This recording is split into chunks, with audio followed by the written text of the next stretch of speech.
Good evening, I'm Ed Lingao. This is One News Now. President Duterte meets with members of his cabinet for the first time after the back-to-back typhoons. After listening to reports on Typhoon Rolly, the chief executive pivoted to matters of COVID-19. He authorized Carlito Galvez Jr., the chief implementer of the National Task Force Against the Virus, as the vaccine czar. They only want one line of authority coming from dito sa the task force. Pagbili ng bakuna, the negotiation, manufacture, negotiation, production or distribution is binigay ko yan kay Secretary Galvez. So only Secretary Galvez is authorized to negotiate. The health department is looking at evacuation centers as possible super spreaders of COVID-19. Health Undersecretary Maria Rosario Vergere admits that it is difficult to implement physical distancing at times like these. Thousands have sought refuge in evacuation centers as Rolly battered several areas in Luzon. Pag-aaralan po natin dito po sa mga past experiences natin, especially with this Typhoon Rolly, if really may mga ganyan po mga circumstances na mangyayari so that we can prevent future things like this to happen. Vergere adds that residents staying in evacuation areas are not required to undergo RT-PCR testing. However, she recommended that they still undergo screening for possible COVID-19 symptoms. Ang pinaka-importante na ipinapatupad natin ngayon would be yung safety officers as to regularly monitor all of these people inside the evacuation area para kung sino man ang biglang nagkakaroon ng simptomas ay matatanggal agad and we can prevent transmission. Meanwhile, the DOH logged more than 2,300 new COVID-19 cases on Monday, bringing the total caseload to 385,400. Now, of the number, some 29,000 are still active.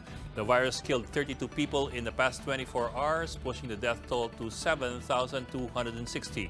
Some good news, though, more than 80 people have gotten better from the disease. Recoveries now stand at 348,000. Tropical storm Siony maintains its strength as it moves northward. For the latest, Pag-asa weather forecaster Chris Perez is joining us on the line. Sir Chris, where is Tropical storm Siony last located? Good evening.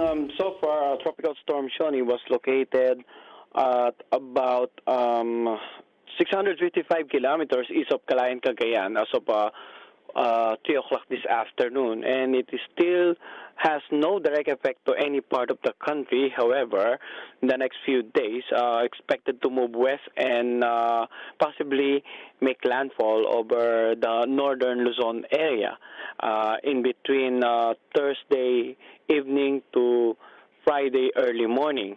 That is why we are advising the general public, especially those residing over the northern and central Luzon area, to continue monitoring for Pag-asa updates regarding Tropical Storm Siony. Meanwhile, for the weather tonight and tomorrow, we are expecting some cloudy skies, scattered rain showers, and thunderstorms over the Cagayan Valley, Apayao, Kalinga, Ilocos Norte, Western Visayas, Zamboanga Peninsula, Zambales, Bataan, Occidental Mindoro, Palawan, Basilan, Sulu, and Tawi-Tawi. Now, Metro Manila and the rest of the country will continue to experience gradually improving weather apart from some isolated rain showers or thunderstorms, mostly in the afternoon or evening. And that's the latest here at the Pag-asa Weather Forecasting Center. I'm Chris Perez reporting. Patanong lang po, doon po sa Typhoon Rolly, inasahan ko kasi ng marami na medyo malakas siya. Although malakas nga siya nung tumama siya sa Bicol region, pero mukhang malaki ang hinina niya pagdating ng bandang Batangas. Ano po kaya yung dahilan? Well, kung napapansin naman po natin yung mga news articles lately, actually hindi po siya humina dahil nakita naman natin ilang portion ng Batangas na grabe rin epekto as well as the over the Cavite area. Nagkataon lang po siguro na malayo tayo dun sa area na yun kaya hindi natin gaanong nakikita kung ano nga ba yung naging actual effect. However, ang mahalaga po every time na may bagyo na tatawid sa ating bansa is to keep ourselves prepared for the worst case scenario. Mangyari man o hindi, at least alam po natin na handa tayo. And also coordinate with the local government and the disaster risk reduction management officials for disaster preparedness and mitigation. Lastly, yung awareness po about the information regarding a landfalling tropical cyclone ay isa sa mga pinakamainam na weapon po natin against the hazards brought about by different weather systems that are affecting our country. Okay, Pag-asa Weather Forecaster Chris Perez. Sir, maraming salamat po for joining us tonight. For more updates, visit News 5, the Philippine Star, and Business World Online.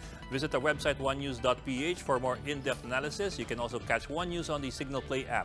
Register for your free account now at www.signalplay.com and stream One News live anytime, anywhere. I'm Ed Lingao. We are One News.